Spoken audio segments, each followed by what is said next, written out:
আপনি কি কখনো ভেবেছেন যে একটি অ্যানিমেশন স্টাইল কিভাবে পুরো ইন্টারনেটকে দখল করে নিতে পারে? জিবলি স্টাইল আর্ট বর্তমানে সবচেয়ে জনপ্রিয় ট্রেন্ড। সারা বিশ্ব এখন এই ট্রেন্ডে মেতে উঠেছে। সোশ্যাল মিডিয়া, মিম কালচার, এমনকি রাজনীতি ও বিনোদন জগতেও ছড়িয়ে পড়েছে এই স্টাইল। কিন্তু কেন হঠাৎ জিবলি স্টাইল এত জনপ্রিয় হলো, আর কিভাবেই বা এটি তৈরি হলো? আসুন একটু জানার চেষ্টা করি।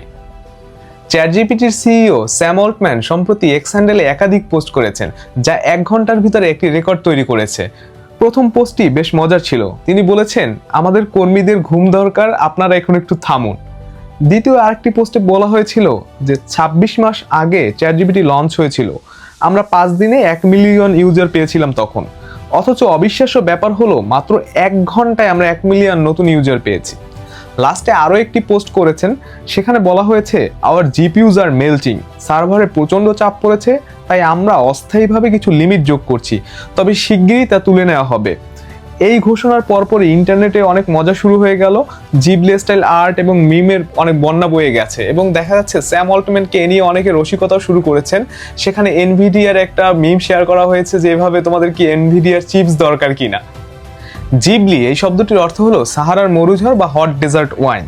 শুরুতে অনেকের মতে আমারও প্রশ্ন জেগেছিল যে উচ্চারণটা কি ঘিবলি নাকি জিবলি। জাপানে এটাকে জিবলি বলা হয়, তবে পশ্চিমা দেশে ঘিবলি উচ্চারণ করা হয় অনেক ক্ষেত্রেই। ওয়েস্টে কার্টুন বা অ্যানিমেশন কালচারের শুরুটা হয়েছিল, বলা হয় এখানেই কার্টুন বা অ্যানিমেশনের জন্ম। মিকি মাউস যে জনপ্রিয় একটি ক্যারেক্টার, যেটা হচ্ছে ওয়াল্ট ডিজনির তৈরি, কিন্তু স্টুডিও জিবলির প্রতিষ্ঠাতারা চেয়েছিলেন যে নতুন একটা ঝড় তুলতে, আর তাই তারা এর নামকরণ করেছিলেন জিবলি। 1985 সালে হায়াও মিয়াজাকি, ইসাও তাকাহাতা, ইয়াসুসি তোকুমা এবং তোশিও সুজুকি মিলে স্টুডিও জিবলি প্রতিষ্ঠা করেন। জিবলি আর্টের অন্যতম একটি বৈশিষ্ট্য হলো এটি পুরোপুরি হাতে আঁকা। একটি 1 সেকেন্ডের অ্যানিমেশন তৈরি করতে 12টি ফ্রেম লাগে, অর্থাৎ 10 মিনিটের একটা দৃশ্য আঁকতে হাজার হাজার ছবি হাতে আঁকতে হতো। 2013 সালে দ্য ওয়াইন্ড রাইজেস নামে জনপ্রিয় মুভিটি রিলিজ পায়।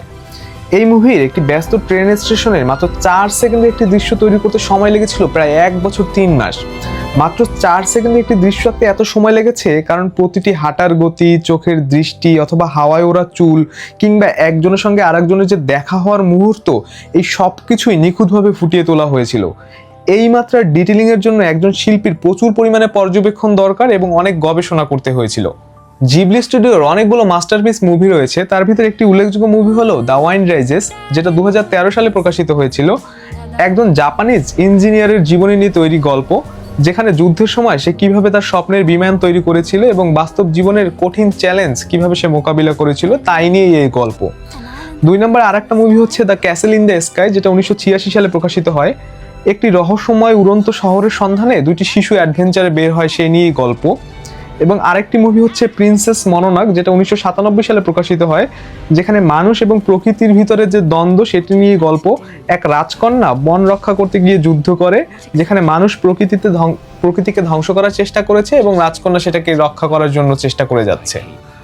2014 সালে হায়াও মিয়াজাকিকে তার আর্টের কন্ট্রিবিউশনের জন্য অনারারি অস্কার পুরস্কার দেওয়া হয়েছিল। বর্তমান সময়ে এই জিবলি স্টাইল আর্ট কোথায় নেই? আন্তর্জাতিক রাজনীতির ক্ষেত্রে আমরা দেখব যে রাষ্ট্রনেতাদের জিবলি আর্টে রূপ দেওয়া হচ্ছে। বাংলাদেশের রাজনীতির ক্ষেত্রে আমরা দেখি যে পপুলার রাজনীতিবিদ এবং রাজনৈতিক ঘটনাগুলোকেও জিবলি স্টাইলে তৈরি করা হচ্ছে। সিনেমার জগতে যেমন হলিউড, বলিউড, বাংলা মুভির ফেমাস ক্যারেক্টারদের নিয়ে জিবলি স্টাইলের কন্টেন্ট বানানো হচ্ছে। সঙ্গীত শিল্পীদের ক্ষেত্রে অনেক মিউজিক আর্টিস্টদের অনেক জিবলি ইফেক্ট ব্যবহার করে ছবি বানানো হচ্ছে। ফুটবল এবং ক্রিকেটারদের ক্ষেত্রে আমরা দেখব ফুটবল এবং ক্রিকেটারদের অনেক কার্টুন রূপ কিন্তু ইন্টারনেটে এখন ভাইরাল। এবং জনপ্রিয় যে মিম ক্যারেক্টারগুলো আছে, সেই মিম ক্যারেক্টারগুলো কিন্তু হচ্ছে যে জিবলি স্টাইলে তৈরি করা হচ্ছে। হায়াও মিয়াজাকি এবং জিবলি স্টুডিওর আর্টকে এই যে এআই রেপ্লিকেট করে ফেললো, এ নিয়ে জিবলি স্টুডিও কিন্তু খুব একটা পজিটিভ রিভিউ দেয়নি, তারা এটাকে খুব ভালোভাবে নেয়নি। একবার এক ইন্টারভিউতে মিয়াজাকিকে একটা এআই জেনারেট অ্যানিমেশন ছবি দেখিয়ে জিজ্ঞাসা করা হয়েছিল যে এ নিয়ে আপনার প্রতিক্রিয়া কি। সেখানে তিনি বলেছেন যে এটা আমার এক বন্ধুর কথা মনে করিয়ে দিচ্ছে, যার শারীরিক অক্ষমতা ছিল এবং তার মাংসপেশিগুলো স্টিফ হয়ে গেছিল, যার কারণে সে একটা হাইফাইভও দিতে পারতো না। তোমার এই ছবির আনন্যাচারাল মুভমেন্টগুলো দেখে আমার সেই বন্ধুর কষ্টের দিনগুলোর কথা মনে পড়ে যাচ্ছে।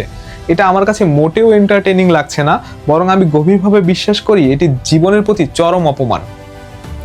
অন্য আরেকটি সাক্ষাৎকারে তিনি বলেছেন যে true genius will never be replaced, no other than Miyazaki could do this.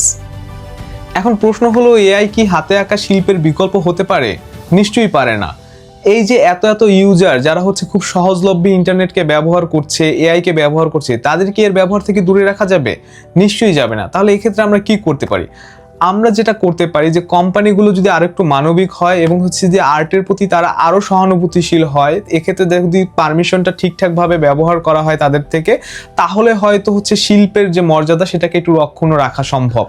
Hayao Miyazaki এবং যে জিবলি স্টুডিওর আর্টের প্রতি কন্ট্রিবিউশন, তারা যে এতটা বছর ধরে এত নিখুঁতভাবে এই কাজটা করে যাচ্ছিল এবং হচ্ছে এত এত বিখ্যাত অ্যানিমেশন মুভি আমাদেরকে উপহার দিয়েছে, যেটা হচ্ছে সত্যি খুবই প্রশংসার। এখন এই পর্যায়ে এসে তাদের এই আর্টের অবমূল্যায়ন সেটা দেখাটাও একটু কষ্টের, এবং পাশাপাশি যদি হচ্ছে প্রযুক্তির সাথে আমরা তাল মেলাতে হয়, তাহলে দেখা যাচ্ছে যে এগুলোকে আমাদের অ্যাকসেপ্ট করা ছাড়া খুব একটা কিছু করার নেই। সাথে কি হবে সেটা ভবিষ্যতের উপরই নির্ধারণ করে দিতে হবে, কিন্তু আমরা আশা করতে পারি যে আর্টিস্টরা যেন তাদের সেই যোগ্য সম্মানটুকু পায়, এবং হচ্ছে এক্ষেত্রে যেই কন্টেন্টগুলোই ব্যবহার করা হোক না কেন এআই প্রযুক্তির মাধ্যমে বা যেভাবেই হোক না কেন, আর্টিস্টদের যেন যথাযথ যে তাদের অনুমতি নিয়ে বা কোনোভাবেই যেন তাদের অবমূল্যায়ন না হয়, সেটা নিশ্চিত করা কিন্তু খুবই গুরুত্বপূর্ণ এক্ষেত্রে। ধন্যবাদ সবাইকে।